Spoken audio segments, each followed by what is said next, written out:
संतोष का धन। पंडित श्री रामनाथ शहर के बाहर अपनी पत्नी के साथ रहते थे।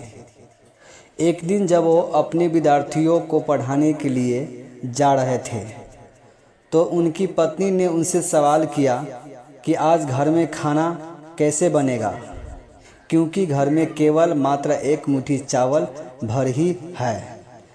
पंडित जी ने पत्नी की ओर एक नज़र से देखा, फिर बिना किसी जवाब के वो घर से चल दिए। शाम को वो जब वापस लौटकर आए तो भोजन के समय थाली में कुछ उबले हुई चावल और पत्तियां थी देखी। यह देखकर उन्होंने अपनी पत्नी से कहा, भद्रे, ये स्वादिष्ट साग जो है वो किस चीज़ से बना है? मैंने जब सुबह आपके जाते समय आपसे भोजन के विषय में पूछा था तो आपकी दृष्टि इमली के पेड़ की तरफ गई थी। मैंने उसी के पत्तों से यह साग बनाया है।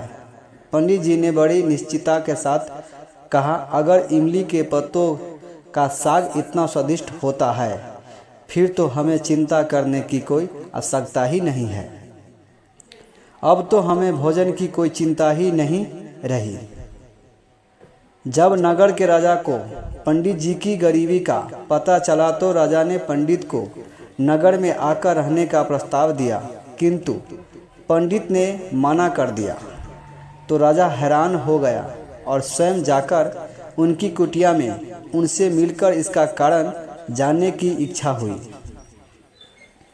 राजा उनकी कुटिया में गया तो राजा ने काफ़ी देर इधर उधर की बातें की, लेकिन वो असमंजस में था कि अपनी बात किस तरह से पूछे।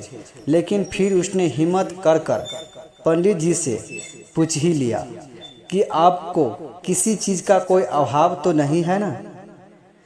पंडित जी हंसकर बोले, ये तो मेरी पत्नी ही जाने।